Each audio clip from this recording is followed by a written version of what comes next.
Escobar. Escobar. É menos uma coisa em comum, né? Entre o popstar e o esporte, o Escobar saiu, mas temos muitos outros craques. Quem você vai torcer agora? Não tem mais Escobar? Eu tô escolhendo ainda, também me sinto um pouco traíra, entendeu? Torcendo pra alguém agora. Eu torcer pro Rafael Cortez, também foi eliminado. Eu torço pra Fernanda Lima, agora né? Agora vou torcer pro André Frateschi. Vai, André! Escolhi, eu sou um cara que gosta de torcer. Eu torço pra Fernanda Lima mesmo pra conduzir o programa de uma forma maravilhosa. Eliminatórias e Copa do Mundo é fácil escolher. A gente sempre torce pro Brasil e o Brasil contra o Equador chegou à 9ª vitória consecutiva nas eliminatórias sob o comando do Tite. Uma campanha simplesmente, não, realmente impecável, né? Impecável e rentável também, ó, porque o valor de mercado da equipe disparou com as boas atuações e, claro, também com a vaga antecipada para a Copa. Podia ser qualquer cidade, mas aqui há espaço para saudade, para nostalgia. Não importa para quantos portos a carreira o levou. Estou vindo para minha terra e estou mais pressionado ainda, porque quando a gente vem para a terra no dia da gente, tem um outro componente a mais ainda. Estar em Porto Alegre será sempre algo marcante para um técnico que virou ídolo de todas as torcidas. Estádio Olímpico. A ex-casa do Grêmio foi palco de inúmeras partidas históricas no futebol brasileiro. E também faz parte da vida do técnico Tite. Lá, ele conquistou seu primeiro título de expressão nacional comandando o Caxias, o Campeonato Gaúcho de 2000. 17 anos atrás. Então, um treinador desconhecido ganhava minutos de fama e começava a pavimentar o futuro no próprio tricolor gaúcho, derrotado naquela ocasião. O Grêmio me ajudou muito, abrindo as portas para um gringo do interior que vinha para treinar um grande clube com grandes estrelas, e ele apostou e sustentou. Ele é Antônio Carlos Verardi, ex-dirigente do clube. Aos 82 anos, foi homenageado por Tite antes de um treino. Os últimos dias foram como um bonito filme passando pela cabeça de Tite. E essa imagem simboliza como ele estava se sentindo momentos antes de enfrentar o Equador, já na nova e moderna casa do Grêmio. Mesmo com a seleção classificada, contando com todos os principais jogadores, com o seu trabalho perto dos 100% de aprovação, havia uma energia diferente. Quase perdeu a voz. A grandeza da seleção, mas a família no estado onde tu é criado, ela te traz um peso maior. E eu estava nesse peso, estava tentando ficar natural ali. A emoção e a sinceridade são traços da personalidade do homem que transformou a trajetória da seleção nas eliminatórias. 9 jogos, 9 vitórias.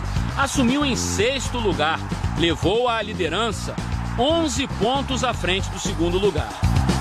Em um ano, foi capaz de conquistar a vaga para a Copa antecipadamente e mudar opiniões sobre a atual geração dos jogadores brasileiros. Muitos deles eram super contestados. Nem patinho feio, nem príncipe de ouro.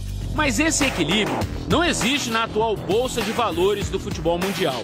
Vivemos uma época de cifras estratosféricas, que inclusive nos permite escrever seleção brasileira assim. Daniel, você tem ideia de quanto vale a seleção brasileira hoje? Eu acredito que vale bastante. Nem imagino. É difícil imaginar mesmo. De acordo com um site que avalia o mercado da bola, os 11 titulares com Coutinho valem 2 bilhões 189 milhões de reais. Vou repetir, 2 bilhões e 189 milhões de reais. A quantia é muito alta, né? Realmente é um valor muito alto, mas acho que vale pelos jogadores que temos. Eu acredito que é uma quantia pouca pelos valores que tem. Volto a insistir, os valores que existem aqui dentro dessa seleção, mas eu acredito que aqui dentro o grupo é bem mais valioso que isso. Há um bom tempo, os brasileiros não eram protagonistas na janela de transferências que fechou na última sexta-feira. E não estamos falando só do Neymar, o mais caro de todos os tempos. A campanha da seleção nas eliminatórias, de certa forma, também ajudou os jogadores na Europa. Muitos deles se valorizaram. É como diz o próprio Tite, o coletivo potencializa as individualidades. E aí quando vem e joga bem, quando vem e é criativo, quando vem com a chama brasileira, com a visibilidade que tem, valoriza muito. Um caso emblemático é o de Paulinho, autor do primeiro gol contra o Equador. Olha o gol, olha o gol, olha o gol, olha o gol! Gol! Paulinho, que já tinha marcado contra a Argentina, que já tinha arrebentado contra o Uruguai quando fez 3 gols em Montevidéu, estava na China, praticamente esquecido. E agora, aos 29 anos, fez com que o Barcelona assinasse um cheque de 151 milhões de reais. Valeu, Paulinho. Leva esse futebol todo para Barcelona, vai brilhar no Barça. É um canhão, eu não sabia do tamanho e a dimensão. Tu olhava assim para a seleção de fora é uma coisa, quando tu vem para dentro e tu tem a responsabilidade do cargo, é um canhão, cara. Então ela potencializa muito. Já Felipe Coutinho, que começou no banco e entrou para mudar a partida, não conseguiu sorrir como Paulinho ao comemorar o seu gol contra o Equador, o segundo da vitória por 2-0. Que toque bonito, que golaço, olha o gol, que golaço. O choro tem uma explicação. O camisa 11 viveu uma semana conturbada que não terminou bem para ele. O Liverpool recusou a última oferta de 595 milhões de reais do Barcelona. A negociação frustrada, no entanto, não muda o fato de o ataque de Tite ser o segundo mais valioso do planeta. Coutinho, Gabriel Jesus e Neymar valem 1,540 bilhões de reais. Eles só perdem para os argentinos Dybala, Icardi e Messi, o último responsável por puxar a conta para cima. O preço dos 3 irmãos?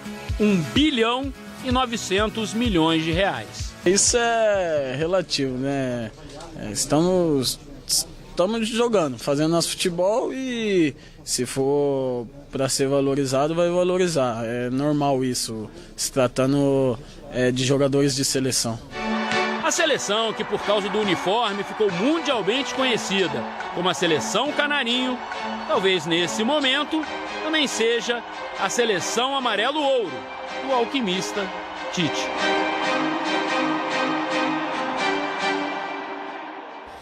Ó, um desafio. Vai lá. Tudo bem, vamos tirar o Neymar, que o dinheiro a gente não teria pra comprar o Neymar, mas os outros a gente tem dinheiro pra comprar. Ah, tem? Tá? Tem. Faz de conta só. Entendi. Quem que você compraria pro seu time, pro Gentil FC? Da reviravolta que o Paulinho deu. Paulinho? Paulinho. Ficou esquecido ali depois da Copa, foi pra China, agora no Barça, e aí o Tite apostou, né, muito. Vai ter que ir lá pra Barcelona comprar o Paulinho, então. É.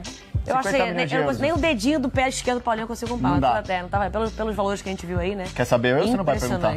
Agora é essa hora. Vai, fala aí. Eu compraria Felipe Coutinho. Felipe Coutinho. Pô, entrou no segundo tempo, ajeitou o time, né? Botou mais movimentação, jogada aí do bola Gabriel no Jesus, chão. fez toda a diferença, meteu o gol, Cavadinha, chorou, tá. bonito. A história realmente tá bonita. Gostou? Início, meio e fim, legal. Então, Felipe Coutinho, o WhatsApp hoje lá, tá? Manda aquela conversinha ali. Paulinho, se liga Vê aí no quanto inbox. sai. Pergunta pro Liverpool. Isso. Não deu pra ir pro Liverpool Barcelona? ele tá recusando tudo, o Liverpool. Acho que vai ficar difícil jogo pro André duro. Olha FC. Tá. Olha aqui, e no Casão Futebol Clube de hoje, hein? A conversa vai ser